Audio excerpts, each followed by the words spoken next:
अस्सलाम वालेकुम दोस्तों, आज हम बात करने वाले हैं ड्रामा लीडर के लेटेस्ट टीजर की। और यकीन करें, इस बार कहानी ने ऐसा लेवल पकड़ा है कि हर सीन के बाद एक नया सवाल पैदा हो जाता है। रुबाब पर हमला, मंसूर का मुश्किल फैसला और आगा साहब की सियासत और करीम दाद की चालें, सब कुछ एक ही एपिसोड में इतना तेज हो गया कि अंदाजा लगाना भी मुश्किल हो रहा है कि अगला वार कौन करेगा। सबसे दिलचस्प बात यह है कि एक वोट ने पूरी गेम बदल कर रख दी और अब हर किरदार अपनी अलग प्लानिंग में मसरूफ दिखाई दे रहा है। दोस्तों, आज की इस रिव्यू में हम जानेंगे कि कौन सा किरदार सबसे मजबूत नजर आया, किसने सबसे बड़ी गलती की, आने वाली एपिसोड्स में क्या होने वाला है, और आखिर में हम अपनी प्रेडिक्शंस भी शेयर करेंगे जो कि आपको हैरान कर देंगी और बताएंगे कि कहानी किस तरफ जा सकती है। अगर आप इस ड्रामे के हर ट्विस्ट का इंतजार करते हैं तो वीडियो आखिर तक जरूर देखिएगा, क्योंकि आज कई ऐसी बातें करेंगे जो शायद आपने अभी तक नोटिस ही न की हो। फ्रेंड्स, इस नए टीजर ने साबित कर दिया कि लीडर अब सिर्फ सियासत का खेल नहीं रहा, बल्कि बदले और इक़्तिदार की ऐसी मास्टर क्लास बन चुका है जहां हर किरदार अपनी अलग स्ट्रेटेजी के साथ मैदान में उतरा है। मंसूर इस बार सबसे ज्यादा कंफ्यूजिंग मगर मजबूत किरदार लगा। एक तरफ वो रुबाब की जान बचाता है और दूसरी तरफ इक़्तिदार की बसात पर ऐसी चाल चलता है कि देखने वाला भी प्रोसेसिंग में चला जाए। रुबाब का किरदार पहले से ज्यादा फेयरलेस महसूस हुआ। जख्मी होने के बावजूद इसके लहजे में कमजोरी नहीं बल्कि सवाल थे। आगा साहब हमेशा की तरह सियासत को इबादत से भी ऊपर रखते हुए नजर आए। बेटी अस्पताल में है मगर दिमाग सिर्फ वोटों की कैलकुलेशन पर चल रहा है। कभी कभी लगता है आगा साहब अगर चाय भी पिए तो पहले इसका सियासी फायदा जरूर निकालेंगे। दोस्तों, दूसरी तरफ करीम दाद ने फिर साबित किया कि गुस्सा अगर अकल से आगे निकल जाए तो बंदा दुश्मन से ज्यादा अपना ही नुकसान करता है। अलबत्ता इसकी गिरफ्तारी ने कहानी को एक जबरदस्त ट्विस्ट दे दिया। दोस्तों, सबसे दिलचस्प बात ये रही कि दुश्मन एक दूसरे की जान भी बचा रहे हैं और एक दूसरे को खत्म भी करना चाहते हैं। यानी रिश्तों की ऐसी केमिस्ट्री शायद ही किसी और ड्रामे में देखने को मिले। और पुलिस का किरदार देखकर हंसी भी आई, कभी गायब कभी हाजिर, जैसे मोबाइल का नेटवर्क अपनी मर्जी से आए या फिर अपनी मर्जी से जाए। दोस्तों, शफीक भी हालात के मुताबिक रंग बदलता नजर आता है। गोया वो मुकम्मल फ्लेक्सिबल सियासतदान बनने की ट्रेनिंग ले चुका है। आखिर में रुबाब का मंसूर से अपोजिशन को वोट देने का मुतालबा पूरी कहानी को नई डायरेक्शन देता है। अब असल क्लाइमेक्स यही होगा कि मंसूर मोहब्बत जीतेगा या इक़्तिदार। एक बात तो तय है, इस टीजर ने नेक्स्ट एपिसोड के लिए शायकीन की क्यूरियोसिटी कई गुना ज्यादा बढ़ा दी है। दोस्तों, मुझे इस टीजर को देखकर लग रहा है कि आने वाली एपिसोड्स में पूरी कहानी सिर्फ मोहब्बत नहीं बल्कि इक़्तिदार के फॉर्मूला पर चलेगी। सबसे अहम किरदार मंसूर होगा क्योंकि अब इसके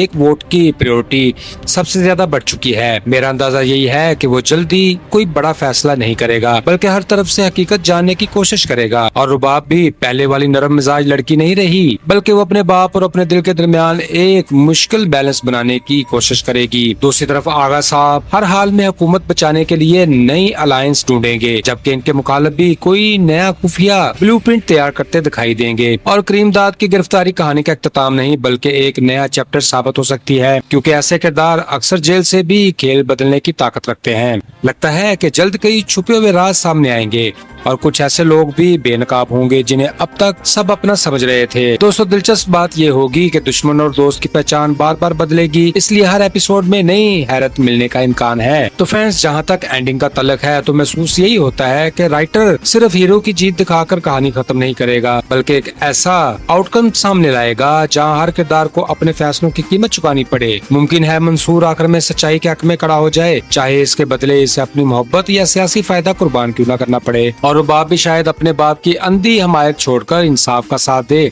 और आगा साहब वक्ती तौर पर कामयाब नजर आए, लेकिन कोई पुराना राज इनका पूरा एम्पायर हिला दे। लास्ट एपिसोड में एक बड़ा रिवील, जज्बाती कन्फ्रंटेशन और गैर मुतवक्का टर्न अराउंड देखने को मिल सकता है। अगर ऐसा हुआ तो ये इख्तिताम सिर्फ एक ड्रामे का नहीं बल्कि हर किरदार की सोच का भी अपग्रेड होगा, जहाँ ताकत से ज्यादा सच और ज़मीर की हमायत दिखाई जा सकती है। दोस्तों, ये एपिसोड हमें सिखाती है कि ताकत, मोहब्बत, सियासत जब एक साथ चले तो सही और गलत की पहचान मुश्किल हो जाती है। इंसान को हर फैसला सिर्फ जज्बात से नहीं बल्कि डिसर्नमेंट के साथ करना चाहिए। वक्ती फायदा हमेशा मुश्किल कामयाबी नहीं बनता, इसलिए इंटेग्रिटी कभी नहीं छोड़नी चाहिए।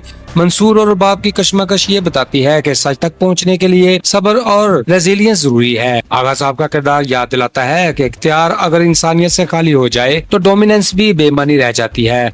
आखिरकार यही सबक मिलता है कि हर मुश्किल में कन्विक्शन के साथ दुरुस्त रास्ता इख्तियार करना ही असल कामयाबी है। नाज़रीन, आज के इस रिव्यू के बाद अब वक्त है आपकी कीमती राय जानने का, क्योंकि लीडर की कहानी इस मुकाम पर आ गई है जहां हर किरदार का एक छोटा सा फैसला पूरी दुनिया बदल सकता है। आपके ख्याल में मंसूर का अगला कदम क्या होगा? क्या वो रुबाब के लिए अपने जज्बात को तरजीह देगा या सियासत के दबाव में आ जाएगा? क्या आगा साहब अपनी ताकत बचा पाएंगे या इनकी पुरानी चालें इनके खिलाफ शेडो स्टॉर्म बन जाएंगी? आप बताएं कि रुबाब का किरदार आपको कैसा लगा? क्या वो आखिर तक अपने सूलों पर कायम रहेगी या हालात इसे बदल देंगे? क्या करीम दाद की गिरफ्तारी वाकई अंजाम या एक नए माइंड पोए की शुरुआत है?